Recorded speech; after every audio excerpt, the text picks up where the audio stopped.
Alright, back to another album review. Today's review is on Tomorrow by SR-71. It's the second album by SR-71, and is a follow-up to Now You See Inside, which I reviewed in the previous episode. Before I get into detail about the album, I need to mention that Dan Garvin left the band in 2001 and was replaced by John Allen. Anyways, this album was recorded between 2001 and 2002 at Ocean Studios in Burbank, Stonehenge Recording and Ruby Red Studios in Atlanta, Bearsville Studios in Bearsville, and Matt Sabal's recording in Baltimore. The album was produced by Neil Avron, Butch Walker, and David Bendeth. SR-71 were all credited as co-producers. Butch Walker, Mitch Allen, and Neil Avron all engineered the album. The assistant engineers were Dean Nelson, Howard Karp, Rick Behrens, Ellie Atkins, and Rich Isaac.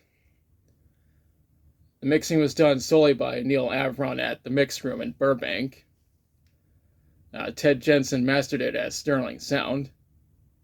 The album was released on October 22nd, 2002 on RCA Records and distributed by BMG Entertainment. One thing that makes this album different from its predecessor is that SR-71 decided to touch upon nu metal and not just pop punk. Granted, nu metal was super popular during the 2000s, as was pop punk. The fact that the band ventured into nu metal is part of the reason why this album has a darker tone and a heavier sound than its predecessor. But now let's talk about the songs. The intro to this album is They All Fall Down. Just listening to this song, you can clearly tell that it touches upon nu metal. The next track is Tomorrow, which of course shares the same title as the album. It was released as a single in August of 2002. And it was the only single released from this album. A music video was made, and I'm including a link in the description. After that is My World. Mitch Allen and John Allen were responsible for writing the lyrics. Next up is Hello, Hello. Mitch wrote the lyrics by himself. Up next is Truth. Mark Bokeman helped Mitch and John when writing the lyrics. We followed up with Goodbye. Mitch received help from Butch Walker when writing the lyrics. That's followed up by She Was Dead. Kevin Kaddish helped Mitch to write the lyrics, in addition to providing backing vocals. The following track is The Best Is Yet to Come. Mitch wrote the lyrics by himself. The track that comes next is Broken Handed. John was the one who wrote the lyrics. The track that comes after that is Lucky.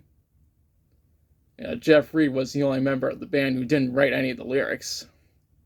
Hell, he didn't write any lyrics to any of the songs on this album at all. What comes next is In My Mind. Mitch was the sole writer of the lyrics. The finale of this album is Non-Toxic. This is a re-recorded version of a song from Now You See Inside. Also, Arnold Gehrer was the computer engineer. What I should mention is that the Japanese version includes an acoustic version of My World. And as you can see, this is the Japanese version. It's got that piece of paper that normally comes with Japanese albums.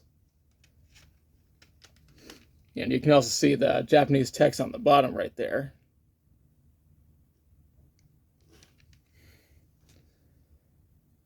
Now, when researching this album, I read that it peaked at number 138 on the Billboard 200. This means it wasn't nearly as successful as its predecessor. The album mostly received positive reviews from critics. It's just that MusicCritic.com and AllMusic didn't like it. Of course, both those publications are full of shit. And in order to promote this album, SR-71 went on tour in late 2002 and early 2003. Unfortunately, the tour was not a success. Tensions started to rise between the band members. Both Mark Bokeman and Jeff Reed ended up leaving in 2003. Mark went off to play guitar for Vanessa Carlton. As for Jeff, he was diagnosed with lung cancer and sadly passed away in 2004. That being said, fuck cancer.